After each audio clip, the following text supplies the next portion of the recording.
Donc on a un management qui transforme complètement le rôle justement des managers. Premièrement, il leur confisque toute marge de manœuvre. D'abord en ne faisant pas circuler l'information, en ne les associant pas à une réelle stratégie et définition des objectifs de l'entreprise, du moins sur le moyen et long terme. Donc ils n'ont qu'une vision des actionnaires et de la valeur boursière de l'entreprise qui peut varier donc d'une semaine à une autre.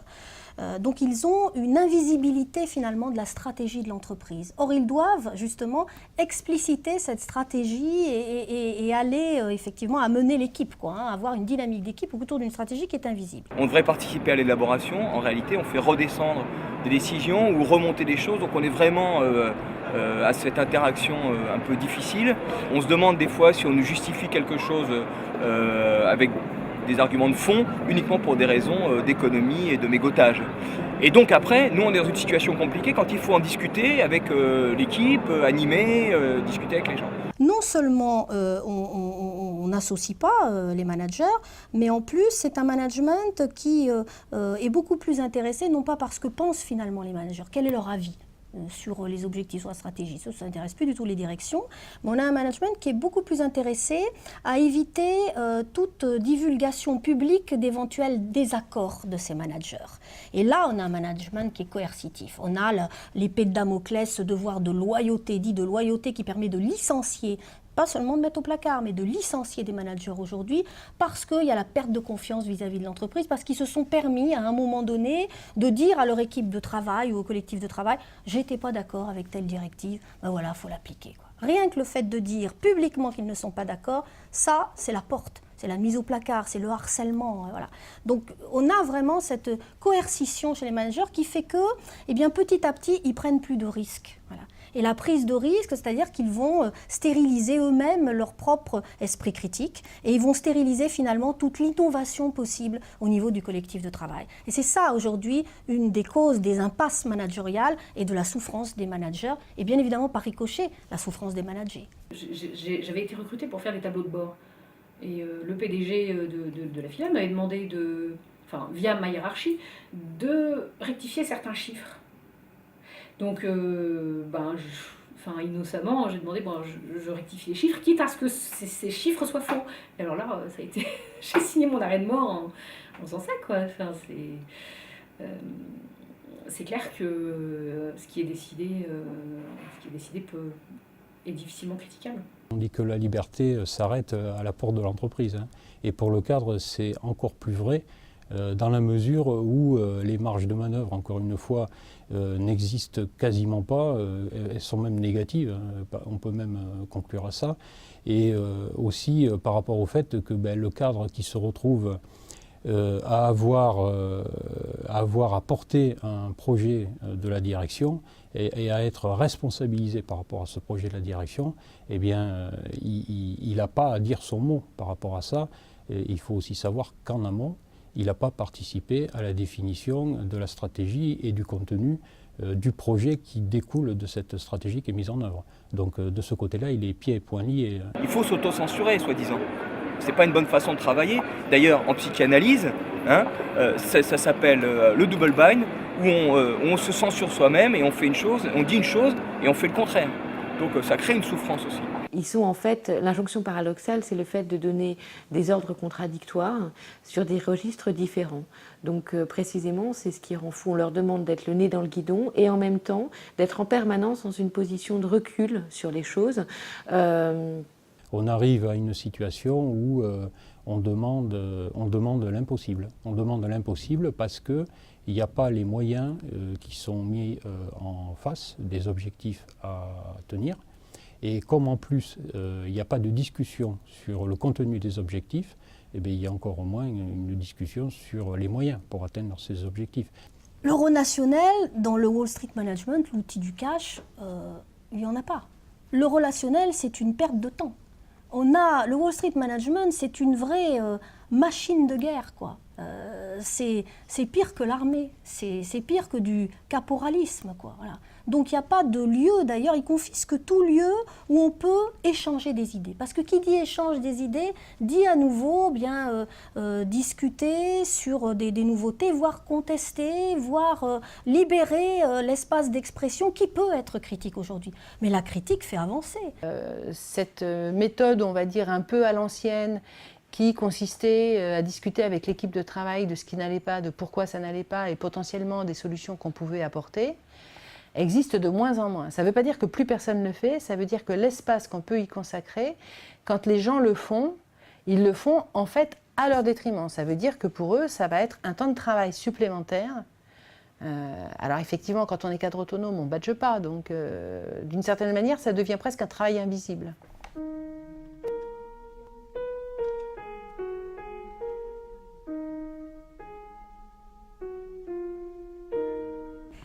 Alors, d'abord, on s'est aperçu qu'il y avait une forte recrudescence de la souffrance au travail, et notamment de la souffrance au travail parmi l'encadrement. Que cette souffrance était y compris signée par des suicides sur le lieu de travail, ce qui d'ailleurs contredisait complètement l'analyse des directions d'entreprise qui nous expliquaient que c'était finalement des fragilités psychiques et individuelles. Au contraire, c'était vraiment lié au travail, à son organisation, aux conditions de travail, au pilotage des entreprises, jusqu'au rôle d'ailleurs justement des cadres, notamment dans le processus de travail. Et puis enfin, on s'est aperçu aussi que c'était plus lié encore à l'ensemble du management de l'entreprise, puisque ces suicides au travail, parfois par malheureusement cortège, se produisaient dans des entreprises très différentes, qu'elles soient petites ou grandes, qu'elles soient publiques ou privées, qu'elles soient de production ou de services. Donc il y avait bien à analyser finalement quel était le mode de management aujourd'hui qui sévissait dans l'ensemble de ces entreprises, quel était ce nouveau modèle en quelque sorte, ce management dit universel. Depuis 1 an et demi, j'ai en tête 2 ou 3 cadres supérieurs, responsables d'équipe, qui se sont fait, qui ont eu quelque chose probablement de l'ordre du surmenage, qui se sont fait arrêter 10 jours, 2 semaines. J'ai une collègue aussi qui est cadre sup mais qui n'a pas d'encadrement, qui s'est fait arrêter aussi. Une collègue dans mon service qui n'est pas cadre sup mais qui est comme moi, donc des bis. Depuis la Toussaint, elle n'arrête pas d'avoir des signes, des symptômes qui, moi, en tant que membre du CHSCT, me font peur quant à sa santé. J'ai l'impression qu'elle est très clairement en surmenage et je m'inquiète pour elle. Alors, c'est clair qu'il y a une pression qui s'exerce. Bon, pour ceux qui gèrent des équipes, ils se retrouvent entre le marteau et l'enclume, comme on a l'habitude de dire. Et pour les autres, c'est pareil, hein. Ils ont la frontière entre la vie professionnelle et la vie privée qui a tendance à s'effacer parce que la multiplication des micro-ordinateurs portables et le téléphone portable a comme conséquence qu'il n'y a plus de limite pour travailler. Et quand on a un projet à rendre en temps et en heure, ce sont les délais qui sont jugés prioritaires. Et le contenu du travail, si on veut qu'il soit correct, bien souvent on est obligé de prendre sur sa vie privée pour arriver à tenir à la fois les objectifs et les délais. Moi, je vais essayer de vous parler de ce que je perçois de la vision des DG aujourd'hui. Vision des DG qui ont une forte pression de leurs actionnaires. On est quand même sur une logique court-termiste de comment je vais garder le navire à flot sur cette année-là. Maintenant, le problème, c'est qu'on ne lit la réalité, la complexité des choses qu'à l'aune de ce bilan, qu'à l'aune de ces ratios. Et que du coup, ça vous fausse une réalité qui est beaucoup plus complexe. Il y a quelque chose qu'on peut essayer de mesurer, c'est l'ensemble des variables informelles qui font la performance économique de l'entreprise. C'est-à-dire que la question, c'est de savoir comment on crée de la valeur dans l'entreprise, comment on crée de la valeur. On crée de la valeur parce qu'il y a une conjugaison de variables informelles. Alors c'est quoi ces variables informelles? C'est la manière dont les gens se coordonnent sur le terrain, les modes opératoires de travail, la manière dont ils captent plus ou moins rapidement ce qu'on attend d'eux, la manière dont les équipes communiquent de façon plus ou moins fluide et dont on se transmet de l'information. Enfin, c'est tout. Et puis, le bien-être au travail en fait partie aussi. Quelqu'un qui est complètement démotivé finit par être désengagé de son boulot et il finit par...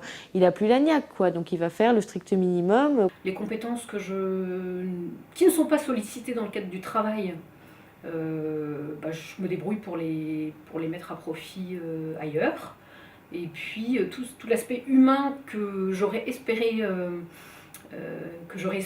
mettre à profit dans le cadre de mon travail, je le mets à profit dans le cadre d'un engagement en tant qu'élu au sein de mon CHSCT. En tout état de cause, la question que je me pose en tant que consultante, c'est de me dire sur quel levier on peut agir, pour faire évoluer en interne ces problématiques-là.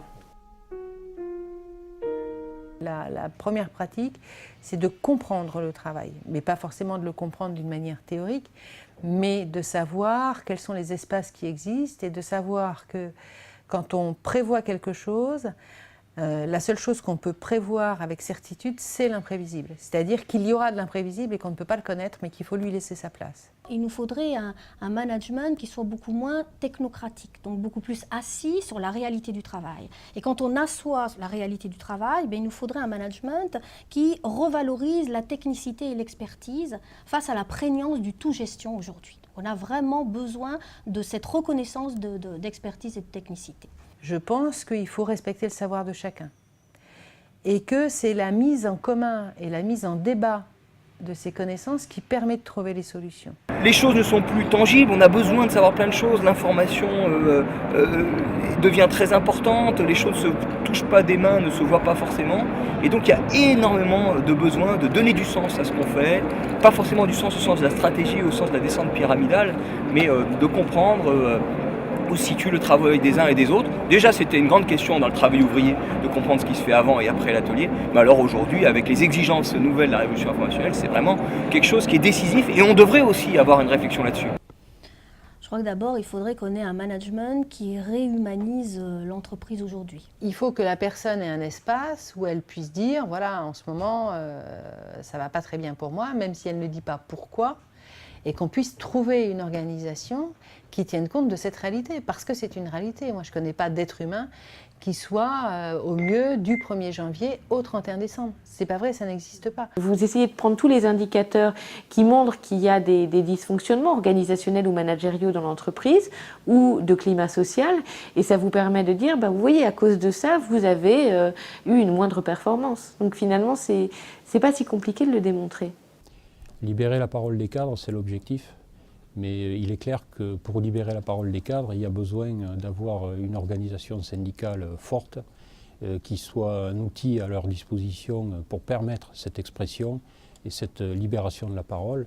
Aujourd'hui, ce qu'on constate, c'est que de plus en plus les directions, en utilisant l'individualisation comme mode de gestion, veut empêcher ces regroupements et ces actions collectives des cadres et ces expressions collectives des cadres. Mais en fait, c'est aussi ce que les directions craignent le plus. Donc c'est à nous, en utilisant l'outil syndical, à permettre de libérer la parole et faire en sorte que les cadres prennent la parole.